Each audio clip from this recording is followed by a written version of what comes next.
What's up? I am out at 69th and Sycamore on the southeast side of Sioux Falls, and this is a Ronning development, Briarwood Estates. We are going to be putting in the Briarwood reserves in here, and this is our reserve plan, and this is going to be 12 plexus. So on this side, phase one, we're going to have 5 12 plexus going in, and then across the street is phase two, and we're going to have 7 12 plexus going in. Eventually, Highway 101 is going to come through here and it's going to wrap around. We're very close to Highway 101, which is a major thoroughfare.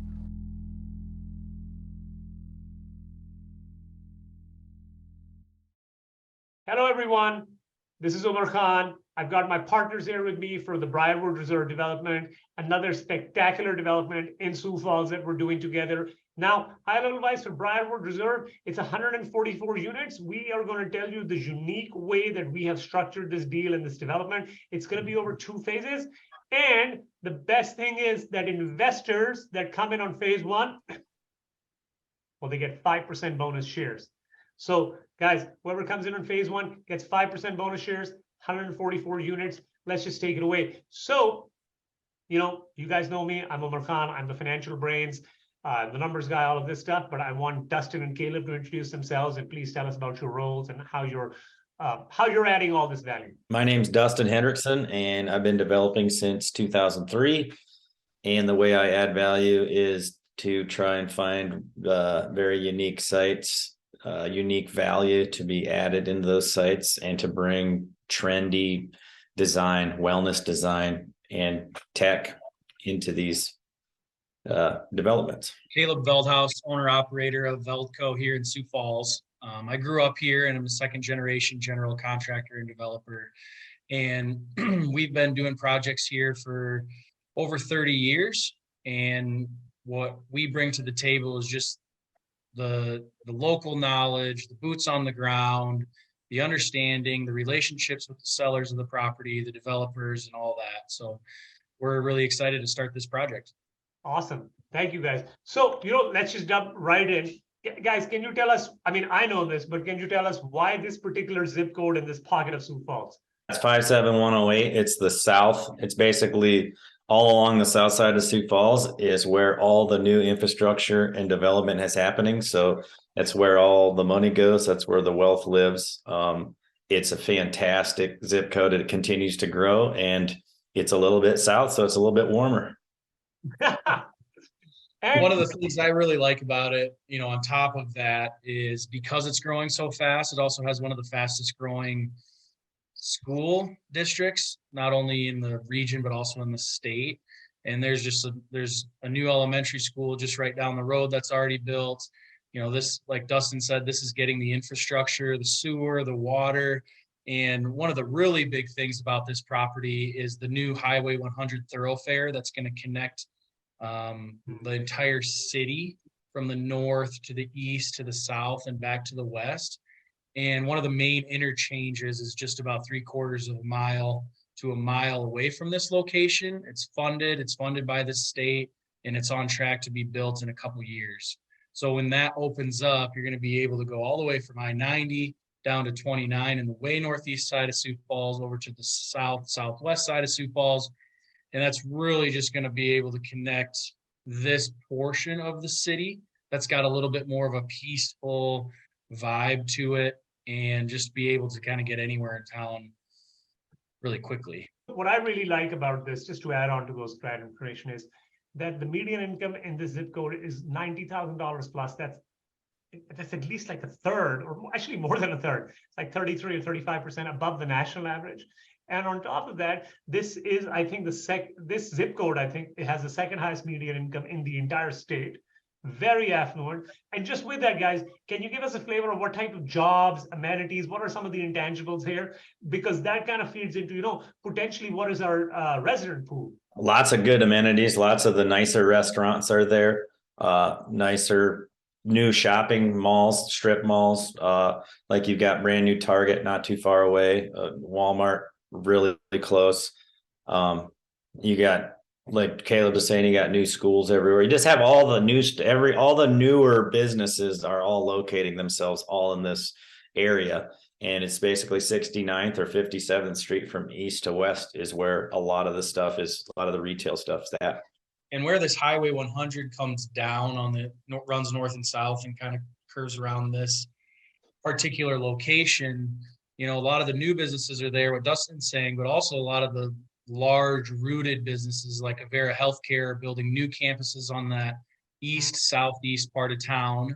And you have state parks on the east side of the city, not too far away. And a lot of new, what Dustin is saying, retail and large corridors of business ownership and healthcare and that sort of thing along the east side.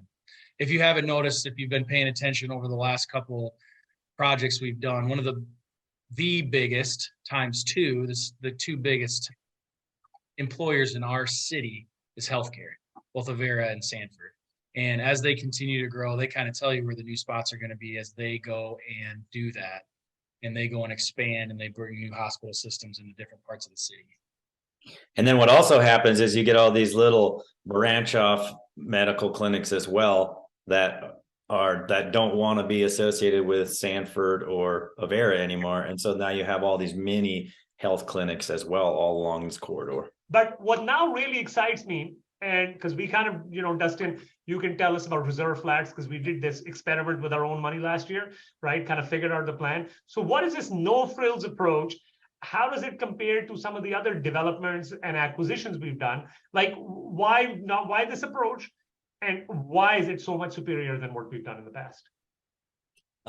This approach, we were basically forced to figure this approach out when construction rates started skyrocketing a year and a half or 2 years ago. So we had a plan to do more of a townhome model, and then we realized that wasn't going to work. It wasn't really going to cash flow, and we did this no frills A-class approach. So meaning the units inside the interiors and the building is an A-class building, but there's no amenities. There's no pool. There's no garages. Even the hallways are exterior hallways, so we have much lower maintenance, almost no maintenance. No, we don't have to heat them and cool them, all that stuff. And we found that it just expands our pool of renters. So you have all these kids that always want to be on social media, and so they want nice things. They want to live in these nice places, but they can't afford the A-class. So when they walk in and it's like, oh, this is basically A-class, they can take their videos, they can still look like they're living in an A-class unit. They feel like they're living in an A-class unit. It's super comfortable, super nice, modern, all that good stuff, but they don't have the frills. It's kind of like kids really only need their phone nowadays. They don't really need much else. They just need their phone. This is kind of the same way. The amenities are stripped out, and so they can go get their amenities elsewhere. And we found that these things fill up immediately, and then when you strip off all those costs, even the operational costs, but you have the upfront costs as well, but even the operational costs that you save on with all the less maintenance and cleaning and all that kind of stuff, these units have just been very, very popular and profitable because almost everyone can afford them. It's basically what I call modern. It's like a modern workforce housing. That's what it is. And do you want to talk about the wellness design and the way you've designed these particularly, because that's your specialty?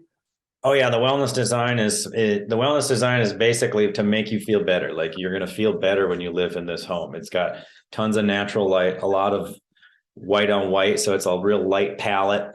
You got the nice white cabinets.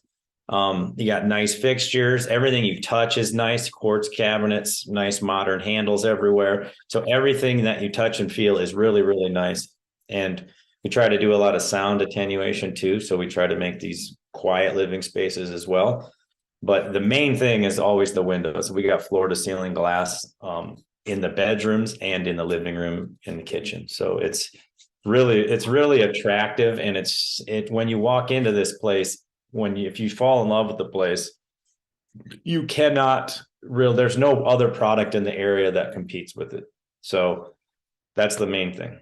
And look, for me, from a numbers point of view, what Dustin is saying, I just wanted to really bring this out to the forefront. First of all, and Caleb's going to talk more about the specifics, construction-wise, our cost of construction and overall costs are significantly below what we would do if we were doing other projects, right? Number one. So right off the top, you save a lot of money on your construction costs, which just means you're getting the same, say, product out at a much cheaper price. Number one. Number two, what starts happening is that the differentials in rent between, say, a fully amenitized Class A building and what we're doing here, the differentials in rent isn't as much, relatively speaking, because at the end of the day, the product inside is Class A. It's just when you take out the amenities, you take out that big building, and you kind of change some of the layout around, that results in big cost savings. So cost savings, rents are not that different. And when you're actually operating and managing these, which asset management is our specialty, what we start seeing is that a lot of our common area expenses, as Justin pointed out, they are very little. So you can run these properties, your expense ratios are very lean. And all this means that you're getting similar, say, revenue as a Class A property. Your expenses are much lower, so more money goes to the bottom line. And when you're actually making this product for a cheaper price, in effect, your yield or your cash on cash, that is going up when you're operating these things. And that's an underappreciated aspect of this entire model. And that's why we experimented with our own money last year at Reserve Flags and Brookings. We built out 48 units, really perfected this out, and now we're in a position to present it to you, our investors. So Caleb, can you kind of walk us a bit through some of the construction process specifics, some timelines, milestone phases, whatever you want to call this for this build? Yeah, so just to kind of piggyback on what you said, Omar, we're stripping out some of the amenities, and one of the big ones is underground parking, right? And that costs a lot of money with core floor and precast and all that sort of stuff. On top of that, we don't have interior corridors that are heated and cooled, like Dustin said. We don't have common area space where, we're in other projects where we have seating areas and rentable offices and all of this extra stuff that is awesome and is going to work great in those scenarios. But for this particular location and this particular piece of ground, this model works really, really well. So you strip a lot of the, you say no frills, I strip a lot of the amenities in the common space that needs to be heated and cooled and built out. The other great thing about it is it's not one large 144 unit property or building. I believe it's 12 of them, 12 plexes. And so as we're building them, you kind of go from one to the next to the other, and they kind of stack on top of each other. But before the project is done, before even 60 of the units are built, you're renting the first 12. So you're going to get that rent during the construction phase. And what the plan is we're going to purchase the property in April, and then soon thereafter start on phase one, which is the smaller parcel of the two that we have under contract. And we'll be building 5 12 plexes in phase one, starting in May, and kind of pushing them out after 6 months every month. The one will finish. And once we have that, I'll say once we kind of turn the corner on that, we've opened 2 or 3, then we'll be moving into phase 2, which is actually directly across the street, which is a little bit of a larger parcel, and we'll be able to do 7 12 plexes on that. So we'll be delivering the first 5 in approximately 7 to 8 months from now, and then, the first one, and then every month thereafter, and kind of every month thereafter for phase 2 as well. In phase 2, we have phase 2 under contract with the phase 1, but we don't have to purchase it until we're ready. We have a year to do that, which gives us time to get rent for the first phase, get those stabilized as we move to the other side of the street and start putting holes in the ground there. Guys, this is a very, very, very critical point that Caleb has mentioned, because Caleb and Dustin have engineered the deal where we have an option on buying the phase 2 land, but we don't have to pay money for it. So what this basically does is, when you build it in phases, so think about it this way, right? As Caleb said, you build one, now you're on the second one, but you're leasing the first one, right? So you build, you lease, you build, you lease, you build, you lease. And say by the time you get to, say, the 5th 12-plex, which is in phase 1, you've already leased out 3.5 to 4 buildings. Now, the big important part of doing that is that you've already started cash flowing in some shape or capacity, right? Because you started cash flowing, what starts happening is we can now take this cash flowing asset at a much earlier level, back to the bank or another lender and say, look, this is a cash flowing asset. Why don't we potentially refinance this asset? Once we're able to refinance the asset, we get cash. We then take that cash and fully or partially fund phase two. And because we have structured the deal in phases, and because let's think about it this way, right? The land, we have an option of buying, but we haven't bought the land. So you're not overloading phase one with excessive costs. As you are getting cash, that's how you're adding costs. And this is a critical component of this entire strategy, because a lot of times the strategy wouldn't work if we had to buy all of the land in one go and then only work on phase one, right? Because now you have burdened phase one with more cost, which is the additional cost of the land. So it's a very critical and important component of this. And in our estimation, what we've realized is that if we go this phase by phase model, we basically save anywhere from 30 to 50% of equity we would need if otherwise we were to go and say, we're going to build all of these units in one go. So because we're slow, we're patient, we're conservative, and we're steady, that's why we're able to utilize the advantages of our team and use less equity, but get more return, get more returns, get more juice out of this property. Now, are there any particular fascinations that you think will appeal to residents? You know, like how do the rents that we're thinking about, how do they compare against the comps? Like, guys, can you tell us some localized info, boots on the ground, that type of stuff? The comps, the rents are very similar to the comps, and we feel like there's actually no comps that actually rival this thing one-on-one. There's a lot of differences, and we have a lot of advantages to these comps. So we're pricing these units at what the comps are going for, and we feel like we have a better product, honestly. But the bank doesn't really let you use. We know when you're doing this underwriting, they don't let you actually shoot for the moon and put in whatever rents I think that we're going to get, we usually end up getting, but the bank never lets me put those rents in. So that's one thing too, is that these are also conservative figures. You know, just like on the Veltice, those were conservative rents. We're using the 20-year-old property next door as a comp. So, and we find that we achieve the higher rents that we say we're going to achieve all the time. So in my opinion, there's probably 10% additional profit, additional income that we're going to get on top of whatever we're underwriting. Cool. One thing to note, that the comps in the area are all your traditional apartment, 48 to 80 units per building and 3 stories to 4 stories. So there's somebody above you, below you, to the left, to the right, across the hall. One of the cool things about the design here that I don't know if Dustin mentioned is that the way they're designed and the way that the hallways go into the building and create an L means that there's 4 units on each level, where you're only sharing, 1, max 2 walls with another tenant because of the way that it turns around. And so the corners have somebody on, like one of the corners has a shared wall in 2 locations, but there's an outside corridor wall, and all the other walls are exterior. Whereas in your traditional apartment complex, you're going to share a multitude of walls, 3 usually at a minimum, and have somebody across the hall from you. And Caleb, can you tell us a bit about your past No Frills, experience? Like you have a couple of projects like that, right? Could you please tell us like how you build phase projects out in phases? Because I feel that provides a better understanding of like you've done this before, but I'd like the audience to know as well what you've done. Yeah, from like a nose frill standpoint, one of the phase projects we did was a senior living facility. So that obviously has amenities inside of the building,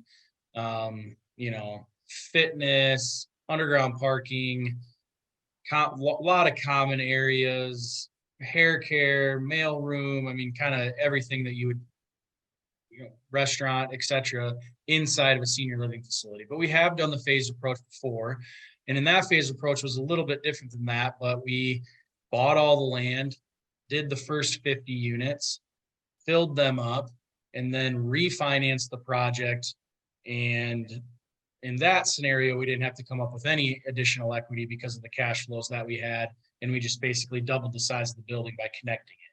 So we've had a lot of success. I just want to point to investors, this is not a promise that Caleb is going to be a magic man all the time, okay?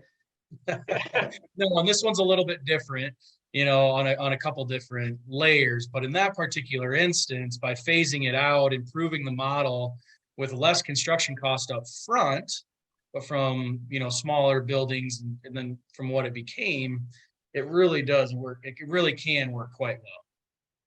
And look, that leads me into the next question that I have, right? Because oftentimes when we're doing this, I always put myself in the boots or the shoes of our investors. See, okay, well, we're so much into the weeds. It takes us months and months before we actually launch a project.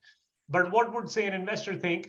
Because they obviously don't have the same context or research and the months and months of work that we've done. So one of the big things for me is always like, hey, how are we mitigating risk?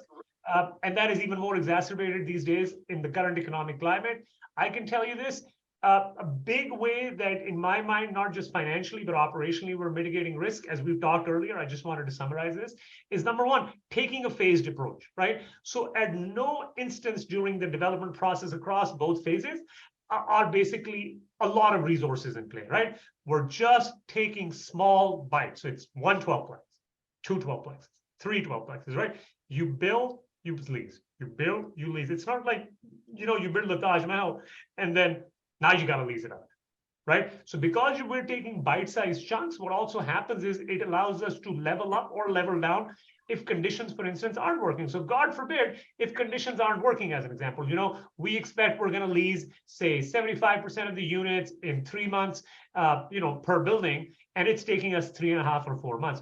Well, to mitigate and use our resources in a more prudent manner, we have various levers to pull on the development side of the equation, on the financing side of the equation, to ensure that we basically match economic trends and what we're actually seeing. That's not typically possible when you're doing a classic development. In addition, how we're also reducing uncertainty, as we mentioned, is just doing it in phases, right? So not taking the entire thing in one go, prudently doing it. And once you've finished with one, rather phase one, you refinance that money out, use it to fully or partially fund phase two. So that's how we're high level wise, we're reducing the risk, mitigating uncertainty. And what I want to talk about was the return projections, but then we can wrap up basically with how things are going. But high level wise, return projections are anywhere from 17 to 20% LP IRR. But Caleb, can you please talk about the debt and any particular things that you see over there? From a debt standpoint, it's going to be pretty typical of what we normally do, 70 to 80% loan to value, and, working on an interest only until it gets refied out into the secondary market. And really the big thing that we're going to have in this initial phase is not to have big prepayment penalties or any prepayment penalties at all for when we refinance in the second phase. Now, we want to work with the same lender. They already understand the project, all that stuff. But what it does is allow us to have a lot more flexibility when we move into this phase two. What about the strength of the guarantors and how much that reduces risk? Oh, that's a great point. I think you should talk about it because this is an under talked, underappreciated point. So please, Dustin, Caleb, take it away. This is a really good point. Yeah, one of the things that we've always done here is, and this isn't rocket science by any means, but all the investors are limited partners, meaning they're limited in their exposure to the cash that they put in. And in order to do that, you have to have debt guarantors on the general partner side, which we've done on multiple occasions. And that team is really strong, local business leaders here, lots of assets behind them, and a very, very good reputation with the local banking community and different businesses that they've built here, which just makes it a lot easier to work with the bank when you're not working with strangers and people that have a really high reputation here. Also, they can the guarantors can dang near just write a check for the entire project if they needed to, which is what we've done in some projects in the past. So that's why I wanted to really bring that up. So thank you, Dustin, because guys, a lot of times in my experience as well, right? I live in Dallas. I get approached all the time about doing developments. And one of the biggest reasons why I have shied away from doing developments with other people, and I'm only doing it with Dustin and Caleb, is obviously I can vouch for their character and competence. But what I also like is that they understand the concept of skin in the game. Because I've always been a big proponent of skin in the game. And oftentimes when I'm talking to other developers, syndicators, it's like take, but no give. There is no skin in the game. We as general partners, I think on the Bell ties, we had a co-investment, I think about 20%, give or take. right? On Blue on the Rain, we were over 10%. We like to put money into our own projects. And when you have skin in the game, that makes a huge difference because you're putting your money where your mouth is. So lastly, I just wanted to round this up by saying, look, what's the benefit of investing early into phase one? The biggest benefit of investing into phase one is that you get the bonus shares. This is not going to be available in phase two. It's not going to be available ever again. This is only available in phase one. So if you want to get in, you have to get in phase one to avail the advantages of the bonus shares. You can still invest in phase two. You're not going to get bonus shares.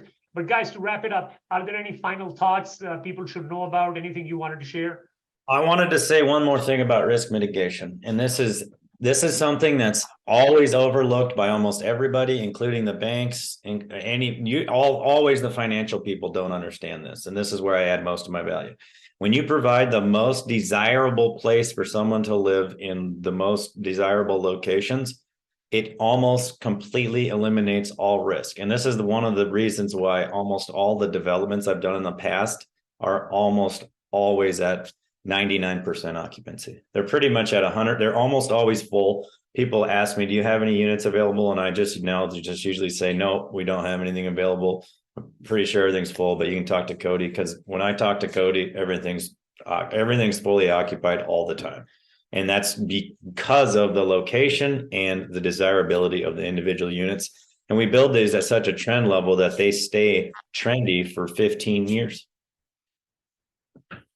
The other thing I want to talk about is, or just as my final thought, is the skin in the game, Omar. You know, I've mentioned this on other projects as well, but I'm on the development team and do a lot of the development work with Dustin. I'm a general contractor. I sign debt and I put cash in as a limited partner. So I try to be I participate in every single side of the business, so that when I'm making decisions on the build side and what are we going to do here and here, because things come up every single day on the general contracting side, I'm signing the debt and I wrote a check to be in the deal. So I'm an owner and I feel like an owner and I act like an owner because I am an owner, not only on the limited partner side, but on the general partner side. So when there's somebody standing in the field making decisions with your investment, it's somebody that's already done everything you have and more. And there's really not more you can do to commit to the project. And that's one of the things that I just want to make sure that's pointed out. But there is a little more that you can do, which you do. And you even have the lead supervisors of the job are also putting their own money into these projects. So you're not even talking about the owner of the company and the GC that's on the job once in a while. The guy that's there every single day, that's Caleb's right-hand man, is also investing. Yes, that's true. Yeah. Which is a lot of fun because they have a lot of, there's a lot of stuff that goes by every single day as well that I don't even see.